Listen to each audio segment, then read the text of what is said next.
Bienvenue dans votre rendez-vous éco et dans cette première émission de l'année 2019. On en profite évidemment à TV7 pour vous souhaiter tous nos vœux pour cette nouvelle année.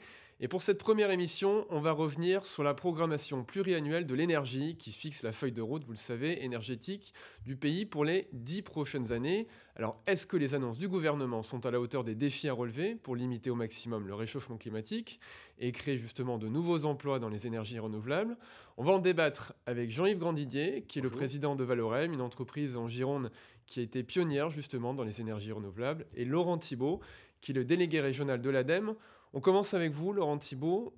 Que retenez-vous justement de cette annonce aujourd'hui du PPE, du plan de programmation pluriannuel? Bien, j'en retiens un accent qui est mis à nouveau sur la baisse des consommations. C'est quand même le nerf de la guerre. On parle beaucoup de moins 40%, moins 30%, moins 50% à 2025, à 2030, etc. Tous ces chiffres se rapportent à quoi? À notre consommation. Et donc notre consommation en 2030, quelle sera-t-elle? C'est ça la question, la vraie question. Et de ce point de vue-là, je pense que l'accent a été mis à nouveau sur cet élément, avec les deux piliers que sont le bâtiment et la mobilité. Alors justement, il y a un fonds de 300 millions d'euros en 2019 qui est prévu pour soutenir la chaleur renouvelable. Est-ce que ça vous paraît suffisant?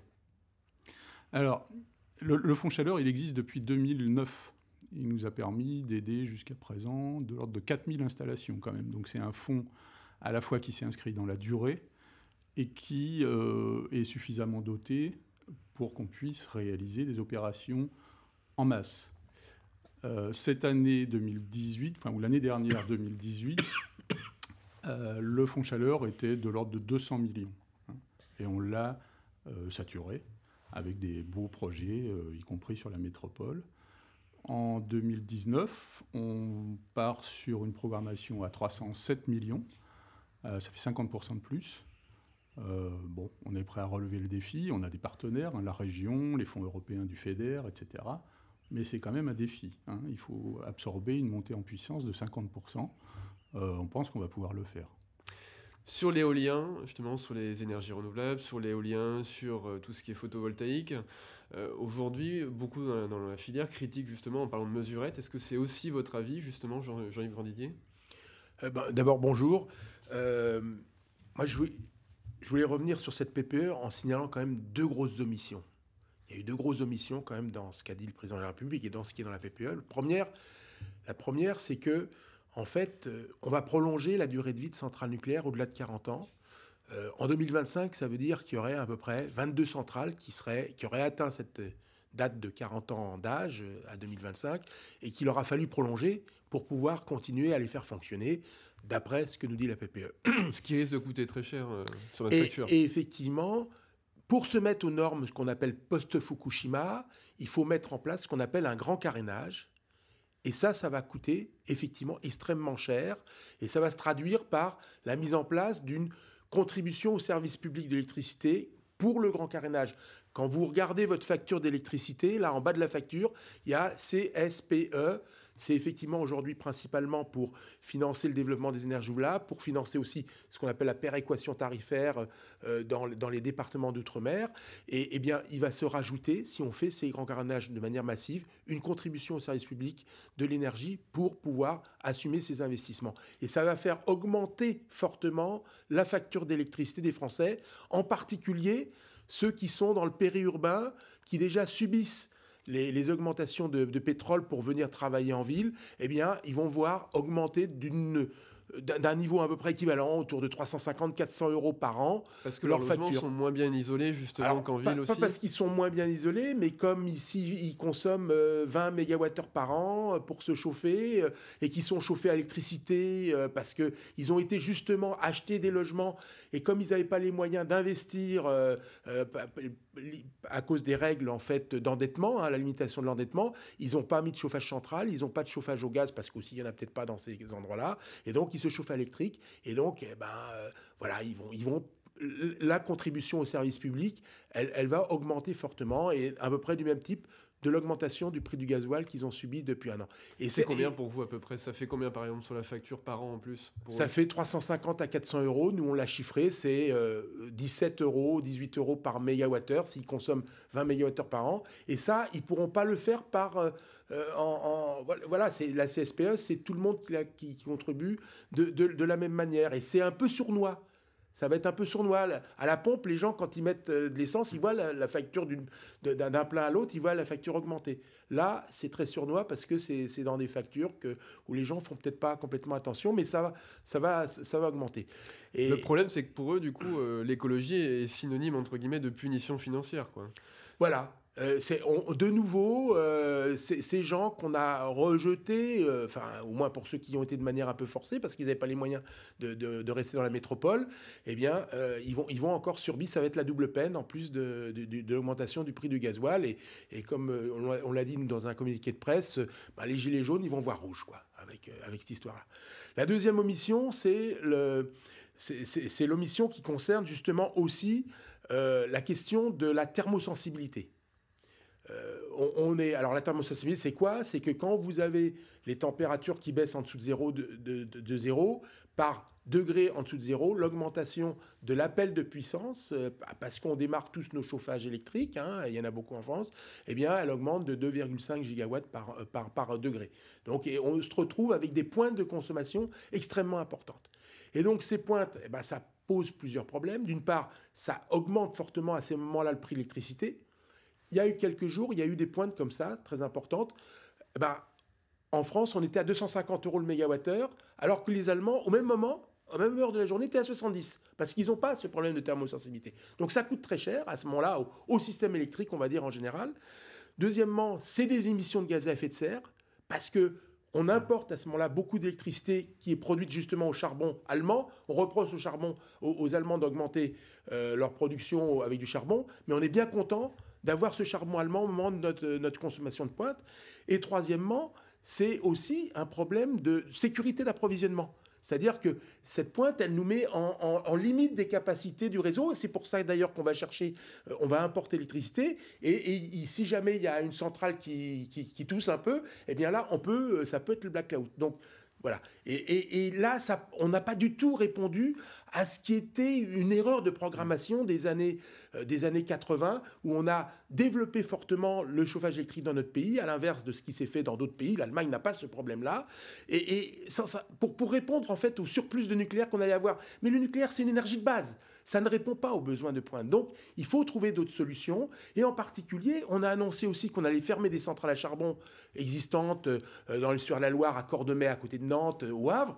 Eh bien, il faudrait plutôt que de les fermer, les reconvertir et les faire fonctionner en pointe pour accompagner aussi le développement des énergies renouvelables en pointe, 500 heures par an, avec de la biomasse. Et les gens d'EDF eux-mêmes ont fait des expérimentations très intéressantes de ce point de vue-là. Il faudrait essayer plutôt dans ce plan de corriger les erreurs du passé et pourquoi pas, dans l'avenir, utiliser des actifs et des outils de production qu'on a qui sont à disposition. Il y a juste simplement à mettre de la biomasse et à accompagner l'effort de R&D qui est fait en plus de ça au sein même d'EDF à ce niveau-là. Laurent Thibault, c'est ce que vous auriez souhaité, vous aussi, justement, voir émerger dans cette nouvelle PPE ? La reconversion des centrales charbon à la biomasse, pourquoi pas? On n'a plus que 4 centrales en France, donc c'est plus des effets locaux que des effets importants. Après, on vit sur une plaque européenne d'échange d'électricité, comme le disait Jean-Yves Grandidier. Donc, nos pointes, on peut les absorber. Je pense que là, c'est encore une fois un problème de consommation. Son constat sur le... Moi, je partage le constat que c'est un problème de consommation. On a une thermosensibilité extrêmement importante, ça c'est clair. C'est dommage, c'est clair aussi. On peut peut-être attaquer le problème par la conversion de tous ces chauffages électriques avec des radiateurs tout bêtes à un vecteur eau chaude, des pompes à chaleur, des choses comme ça. Ou les aider à avoir du chauffage granulé, enfin voilà. autant de... Mais est-ce qu'on a assez d'aides justement aujourd'hui pour que les gens changent leur radiateur en pompe à chaleur ou en poêle à granulés? Est-ce qu'il y a suffisamment, parce qu'on le sait bien, voilà, c'est la question des moyens financiers derrière, pour qu'on fasse cette transition, mais... C'est jamais assez. Bon, il y a quand même des dispositifs qui existent. Alors, d'abord, il y a des tarifs sociaux qui existent, qui sont eux aussi financés par la CSPE. Le S de CSPE, c'est social. Donc ça aide à financer les tarifs sociaux. La contribution sociale pour l'environnement. C'est ça. Il y a des dispositifs. Il y a le crédit d'impôt, transition énergétique, il y a le prêt à taux zéro, il y a les certificats d'économie d'énergie. Enfin, il y a des dispositifs. Il y a aussi tout un système d'information par les conseillers info-énergie qu'on a partout dans la région qui peuvent donner du conseil de premier niveau. Est-ce que c'est suffisant? Probablement pas, puisqu'on ne voit pas les consommations baisser à la vitesse où on le souhaiterait. Il y a une question d'investissement, certainement. Il y a aussi beaucoup de questions de changement de comportement qui peuvent aussi influencer fortement la consommation des ménages. Je prendrai juste pour exemple une opération qu'on mène depuis longtemps avec Bordeaux Métropole. Enfin, c'est une opération nationale, mais Bordeaux Métropole est très active sur cette opération. Ça s'appelle Famille à énergie positive, où on essaie d'amener des familles à baisser leur consommation d'énergie en les aidant un petit peu, en les mettant en réseau. Ils échangent des bonnes... voilà. Chaque année... Alors, c'est plutôt des gens convaincus, donc qui plutôt ont des comportements plutôt raisonnables. Chaque année, en moyenne, les nouveaux ménages qui entrent baissent leur consommation de 10%. Sans perte de confort. Est-ce que vous êtes l'agence de l'environnement et justement de maîtrise de l'énergie, donc l'agence publique? Qu'est-ce que vous conseillez aux gens qui vous disent, voilà, ma facture d'électricité, aujourd'hui, je ne peux plus la supporter, comment je peux faire baisser justement cette facture? Alors, il y a tellement de messages différents adaptés aux situations particulières. Est-ce que vous êtes chauffé à l'électricité, pas à l'électricité? Est-ce que vous avez une occupation intermittente du logement? Il y a tellement de diversité de cas que c'est justement la raison pour laquelle on a mis en place des conseils gratuits, neutres, indépendants de tout intérêt économique, à disposition des ménages. Ça s'appelle alors maintenant, ça s'appelle les conseillers FAIR.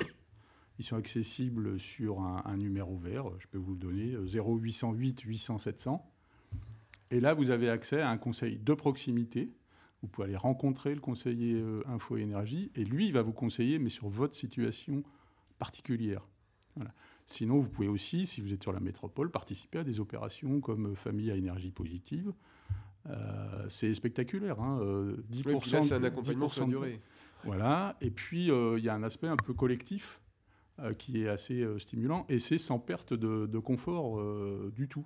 Et 10% donc sur la facture, pour ces familles à énergie positive. 10% sur la consommation. Et donc, alors 10% sur la facture, ouais. Bon, à la réserve près de l'abonnement, quoi, On est toujours abonné, donc ça baisse pas. Sauf si vous arrivez à baisser dans votre tranche de souscription tarifaire. Mais ça fait de belles économies. Ça fait des économies de plus de 1 000 euros. C'était, je crois, 1 200 euros par an, quand même. Donc, c'est pas négligeable. Mais il y a peut-être aussi, pour compléter ce que vient de dire Laurent, il y a peut-être aussi... par exemple, moi je prends l'exemple du prêt à taux zéro, limité à 30 000 euros. Quand on fait une rénovation énergétique globale, et c'est ça qu'il faut favoriser, eh bien, ça coûte plus que ça. Il faudrait que le prêt à taux zéro augmente à 60 70 000 euros, qui n'est pas une limite comme ça. Deuxièmement, les crédits d'impôt transition énergétique. C'est extrêmement limité et ça ne favorise justement pas le fait de faire une rénovation globale. Ça pourrait être par exemple 30% si vous faites l'isolation par l'extérieur, 35% dès que vous rajoutez l'isolation de la toiture, 40% voilà, dès que vous faites par exemple, vous changez votre mode de chauffage par un système pompe à chaleur RO par exemple.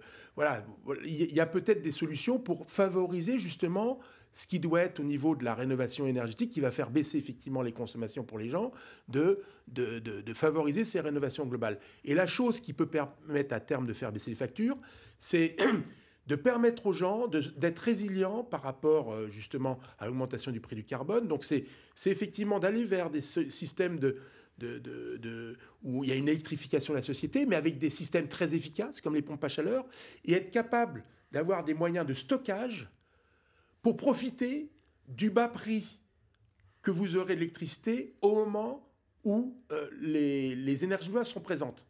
Et pour qu'au moment où elles ne sont plus là, eh bien, vous ayez plus besoin de consommer massivement l'électricité pour ces usages qui sont les plus consommateurs dans le logement. Donc c'est ça qui va faire baisser la facture. C'est les rendre résilients et adapter en fait les consommations au mode de production et aux fluctuations du prix de l'énergie pour que les gens puissent profiter au maximum des prix bas qu'il va y avoir une très grande partie de l'année grâce au développement des énergies renouvelables électriques. Merci beaucoup à tous les deux pour vos précieux conseils que j'espère vous allez suivre. Et je vous dis à très bientôt sur TV7.